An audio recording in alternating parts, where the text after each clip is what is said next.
La cérémonie qui nous réunit aujourd'hui revêt un caractère doublement symbolique. D'une part, elle consacre l'excellence scolaire à travers la distinction de nos élèves les plus méritants. D'autre part, elle magnifie l'engagement et le parcours exemplaire d'un enseignant à la retraite. Je vous nomme le doyen Tunkara, à qui nous dédions en signe de reconnaissance la salle des professeurs du cours privé Lamine Gueye, qui portera désormais son nom. Permettez-moi avant tout de saluer très chaleureusement l'ensemble des acteurs de la communauté éducative ici présents.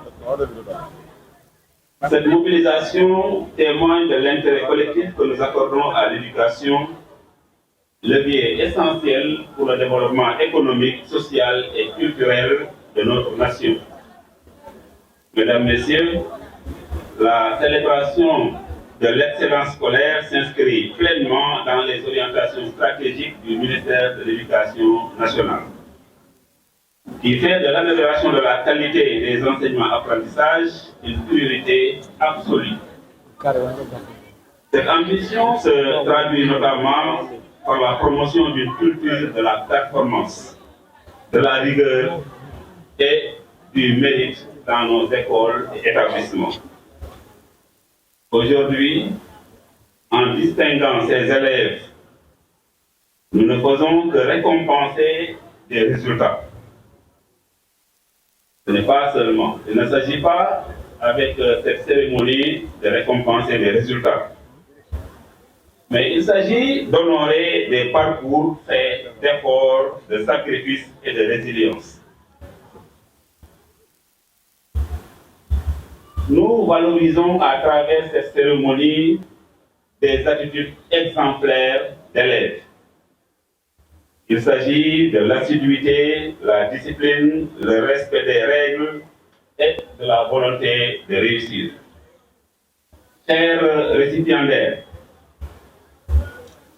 vous êtes l'illustration vivante des résultats attendus par les politiques éducatives en cours. Vous incarnez cette jeunesse ambitieuse, capable de relever les défis du présent et de construire les solutions de demain. À travers vos performances, c'est toute la crédibilité de notre école, particulièrement celle du privé, qui se trouve renforcée. Cependant, permettez-moi de rappeler que cette cérémonie ne s'adresse pas uniquement à vous, récipiendaires, aujourd'hui. Je dis bien récipiendaires d'aujourd'hui. Elle constitue également, cette cérémonie, un puissant levier de motivation pour tous les autres élèves. Je veux parler de ceux qui n'ont pas eu la chance d'être récipiendaires aujourd'hui. C'est pourquoi je voudrais demander à ces élèves qui n'ont pas eu la chance d'être primés aujourd'hui de ne pas considérer ce moment comme une mise à l'écart, mais plutôt comme une source d'inspiration et un appel à se dépasser. Cette distinction remise aujourd'hui doit être perçue par vous qui n'avez pas eu la chance d'être primés comme un objectif accessible, un objectif à atteindre à condition de faire preuve de volonté, de discipline et de persévérance.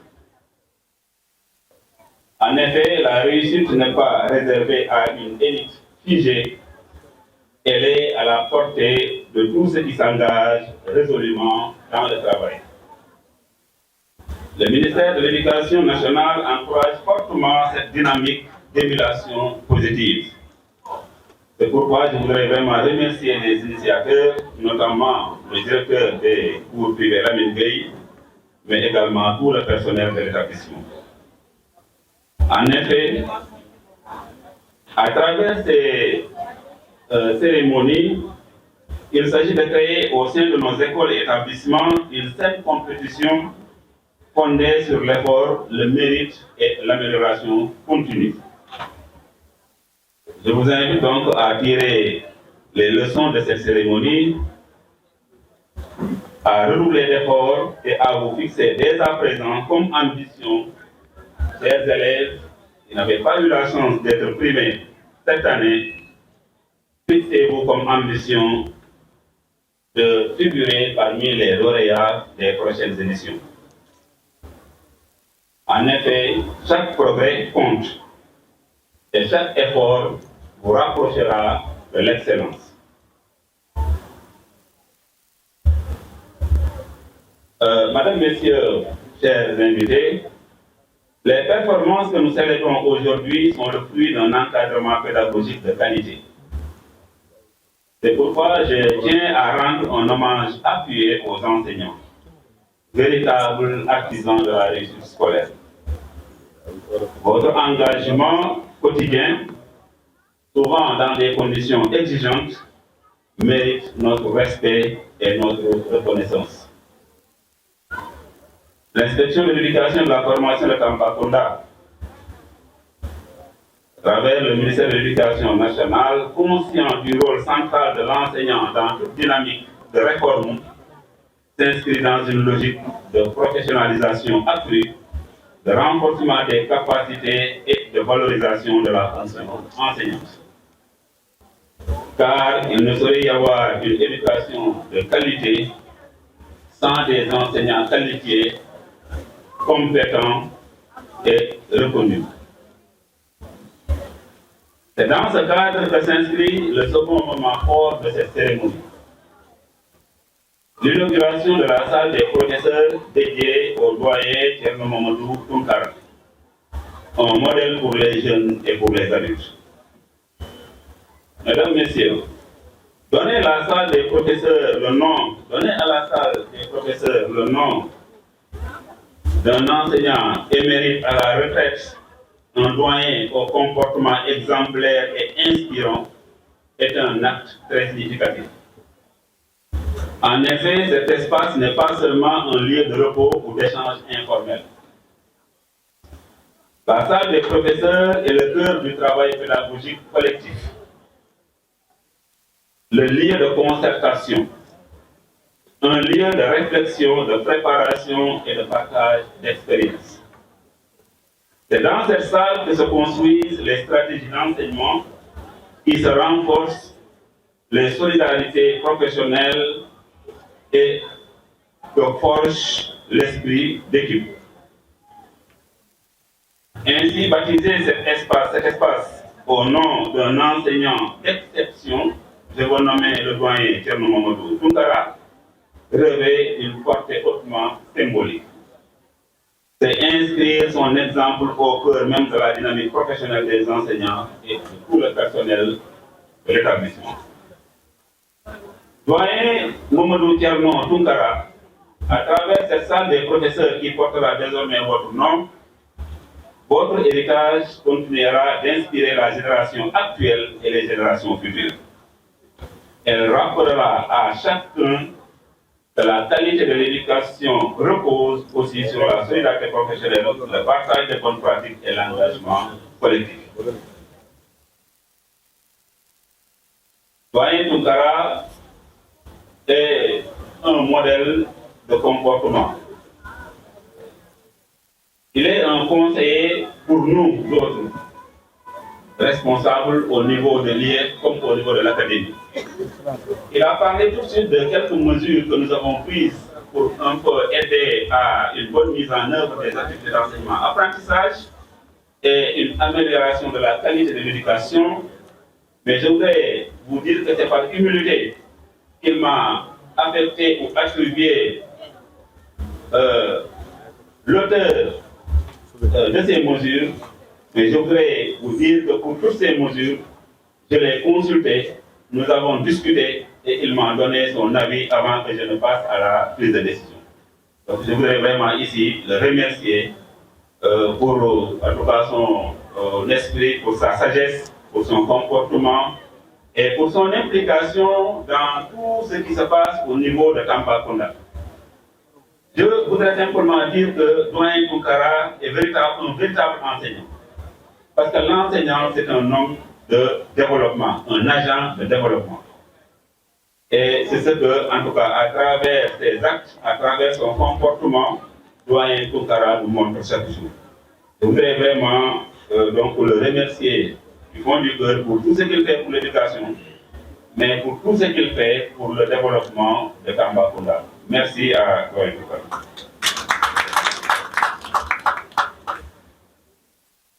Cette double cérémonie nous rappelle une vérité essentielle, que l'école est un espace de transmission, mais aussi de reconnaissance. En effet, à travers la salle des professeurs, baptisée au nom de Doyen Tounkara, c'est également une reconnaissance de la part donc, de l'éducation, de la part de l'établissement, des enseignants, de tout le personnel. C'est également une cérémonie de reconnaissance du dévouement des enseignants et une reconnaissance également du rôle des parents et des partenaires. Parce que pour qu'on puisse parler d'excellence, il faut quand même une synergie des actions.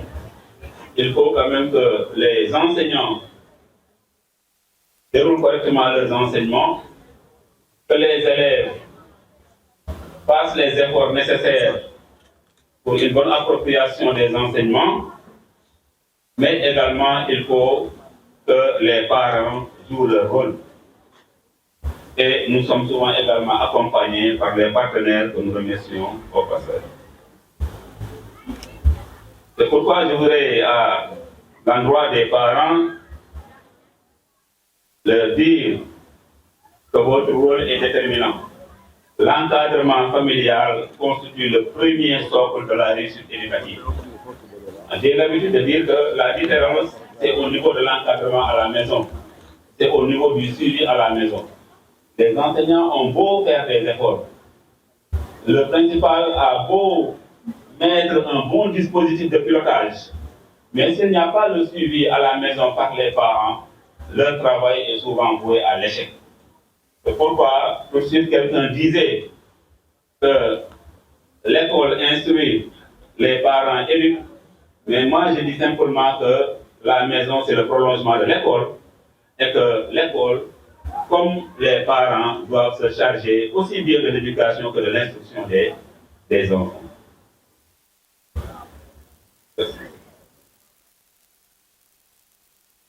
Donc le rôle des parents est déterminant. Et cet encadrement familial, s'il n'existe pas, alors l'enfant n'a pas beaucoup de chances de réussir et de figurer parmi les récipiendaires. Donc, chers parents, continuez d'accompagner vos enfants, de les encourager et de collaborer également étroitement avec l'école.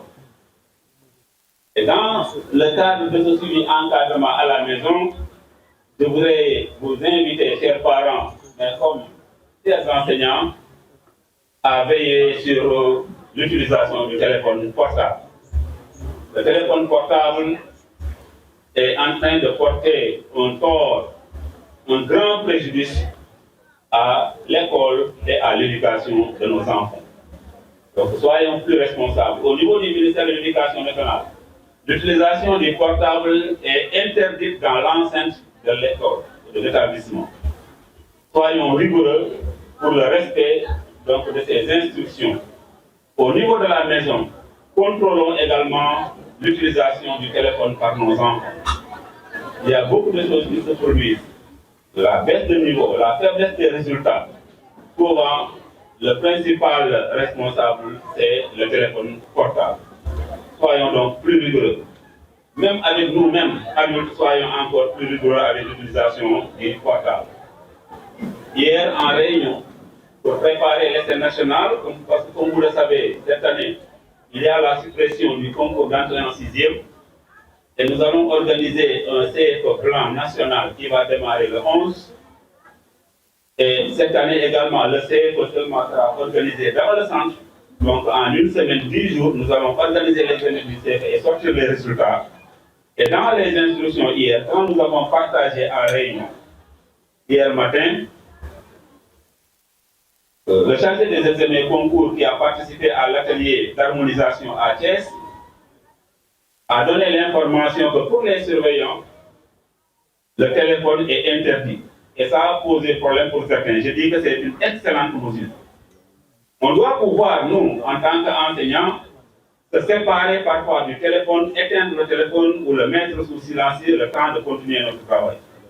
Souvent, dans les ateliers, je dis souvent aux enseignants que presque nous sommes la seule catégorie de métier où à chaque fois que vous appelez, vous joignez à la personne. Alors que nous devons pouvoir parfois être injoignables. Parce que nous-mêmes, enseignants, nous cherchons parfois à joindre des personnes et nous n'y arrivons pas parce que simplement ces personnes sont occupées par le travail. Donc nous devons également, nous, dans le cadre du travail, parfois éteindre le portable, le mettre sous silence pour que quand on nous appelle, on rappelle pour dire que quand vous m'avez appelé, j'étais en train de travailler. Moi, je pense que ça, c'est extrêmement important. On ne doit pas donc avoir tout le temps avec le portable. Il y a des moments où, vraiment, on n'a pas le temps, quelle que soit l'importance de l'information, quelle que soit la nature de la communication, le travail prime sur l'utilisation du portable. Il faut quand même que nous soyons beaucoup plus sensibilisés par rapport à ce travail. Et ça, je m'adresse aux élèves, mais également je m'adresse à nous, enseignants également. Notre rapport avec le téléphone.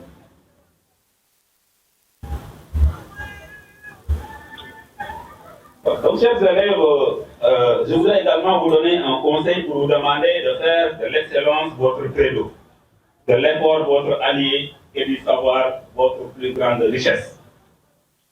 Mesdames, Messieurs, en célébrant aujourd'hui le mérite et en honorant l'exemplarité à travers l'inauguration de la salle des professeurs, nous contribuons à installer durablement une culture de la qualité et de la performance dans notre système éducatif, conformément à la vision du ministère de l'Éducation nationale. Nous nous réunissons aujourd'hui pour célébrer l'excellence et le mérite. Au moment très important dans le développement des enseignements apprentissages. Dès lors, il témoigne un semestre d'efforts, de discipline et d'abnégation. Notre pays, le Sénégal, a placé le capital humain au cœur des priorités stratégiques conformément à la vision Sénégal 2050. Soutenu donc par le triptyque Jub, Jubal, Jubanti.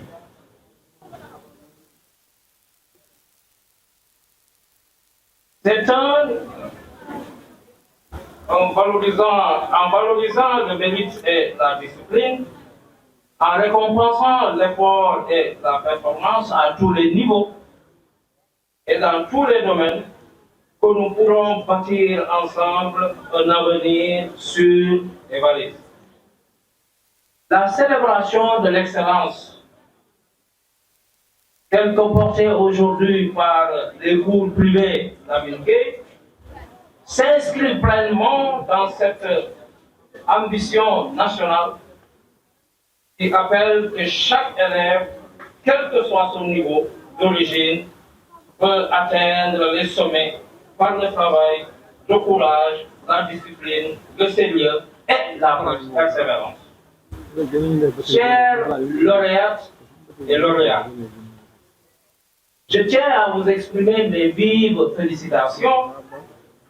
Les récompenses acquises aujourd'hui justifient assurément une forme élevée de reconnaissance de vos mérites, mais elles constituent également un appel à persévérer sur la voie exigeante de l'équité, de l'éthique du moins et du dépassement de soi, la voie de l'excellence et de la citoyenneté active et responsable. Le Sénégal a besoin de tous ces talents, créatifs, disciplinés et patriotes, féconds et libres, pour relever tous les défis aujourd'hui et demain.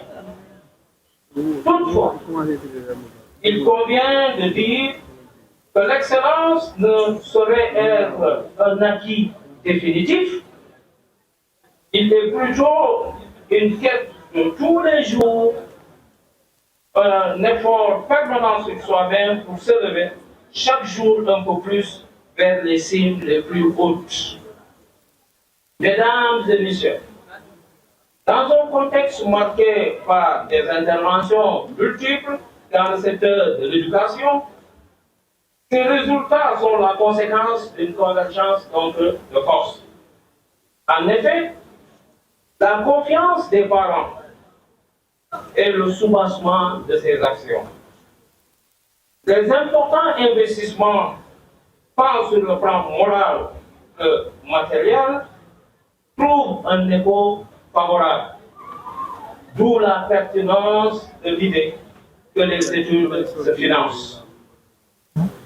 Aux enseignants, chevilles ouvrières de la chaîne de transmission des enseignements-apprentissages, le caractère incontournable de votre mission s'impose.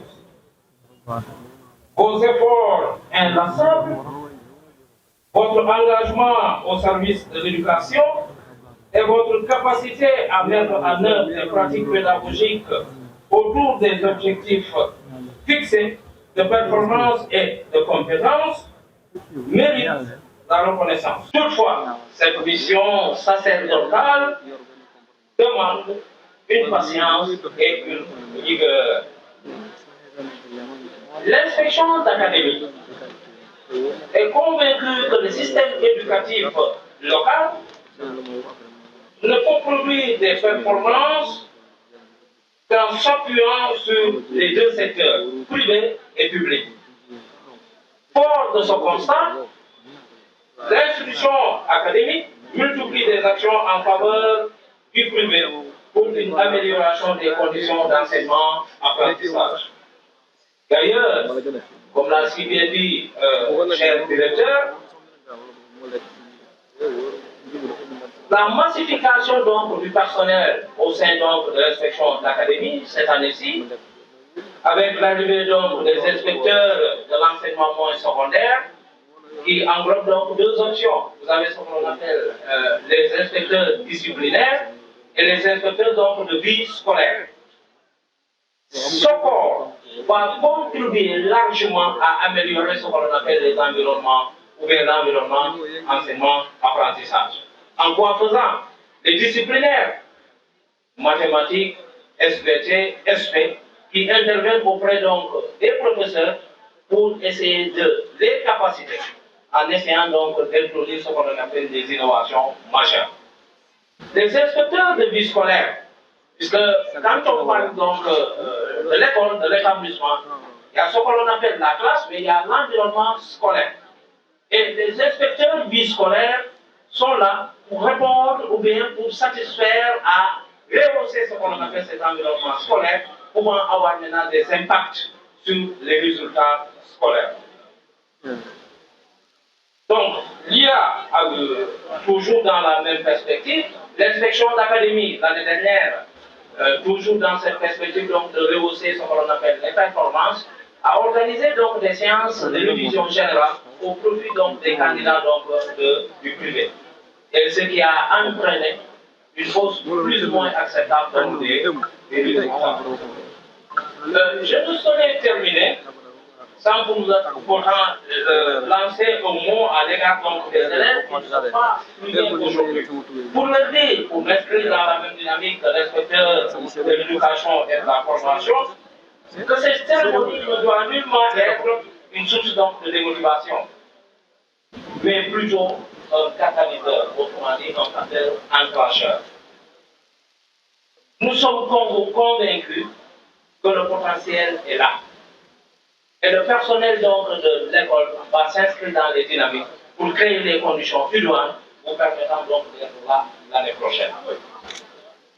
Je souhaite donc une bonne cérémonie de récompense tout en priant pour que l'esprit de cette émulation puisse animer vos couloirs et vos salles de classe. Je remercie donc de votre aimable attention. Nous sommes dans les durées de bénéficier des mêmes enseignements, de la même performance que le public. Il y a après, pendant l'année dernière, on fait un renforcement des capacités pour les candidats aux examens scolaires. C'est-à-dire le terminal et le troisième ont bénéficié de l'accompagnement de l'État. Très grand policier vivant, je dis également que par rapport à tout ce qui se trouve aujourd'hui au niveau de l'académie, le privé est conscient, le privé est protégé, le privé est sollicité et le privé participe pleinement. Sauf qu'à ce niveau, il y a du retard. Ça y est également la participation du privé à la construction et à l'encadrement. La région, le département en lien, il y a pas bien la ville, le département, la région. Ce qui fait que tout le privé est concerné par le système d'apprentissage, la compréhension et le déroulement des épreuves. Ceci est très sanitaire et j'en veux plus pour vous remercier vivement pour l'enseignement privé. Aujourd'hui, au niveau du cours de la levée, on a essayé tout simplement de faire ce qu'on appelle le sargal. Convier les parents à voir ce que les enfants ont fait, mais inviter également les autres à s'inspirer de ceux qui sont lauréats et qui développent des efforts afin de pouvoir rattraper au moins donc les gens de la vie et être également performants. Ce n'est pas possible de prévenir le privé de sécurité, il est difficile parce que les parents payent. Et il arrive souvent que l'accompagnement fait défaut par rapport à l'accompagnement des parents. Et souvent, les enfants sont inscrits, mais le suivi n'est pas. Voilà les difficultés quelquefois à ce niveau. C'est lié à certainement la conjoncture, mais ce n'est pas une raison d'inscrire son enfant à l'école ici. Aujourd'hui, il y a des fléaux qui tapent à notre porte. Si vous suivez la presse, nos voisins d'à côté, Konda, aujourd'hui, il y a ce qu'on appelle la circulation de la drogue. Il y a beaucoup d'élèves qui sont à cette substance qui est en train de nuire à la santé et à la compétition scolaire. C'est pourquoi je vais faire une invite à tous ces enfants, à tous ces gouvernements scolaires, pour qu'ils se conscientisent davantage des camarades afin de prêter attention à ces genres de fléaux qui sont en train de nuire la population scolaire. Est-ce que je voudrais également, vous savez que le temps vous est parti, de voir si on peut parvenir à la formule qui consistait à faire une journée commune pour permettre de faire la cérémonie d'ouverture de l'ensemble des établissements à une seule journée afin de vous permettre d'avoir suffisamment de temps pour participer et dire des mots en l'endroit de l'ensemble des élèves et des élèves des établissements en un seul moment. Puisque les difficile pour vous, je suis sûr, de faire de tous les états. Et facilement, on peut gagner des gens par rapport à cette situation. Et puis, on ne peut pas le calendrier parce que c'est bon, sur le président de l'association de l'établissement, de faire une proposition concrète à l'académie iranienne pour que nous puissions revenir à un système qu'on a essayé. On n'a pas évalué les programmes qu'il y avait en faisant ça. Je voudrais donc, à une commission, remercier deux enseignants.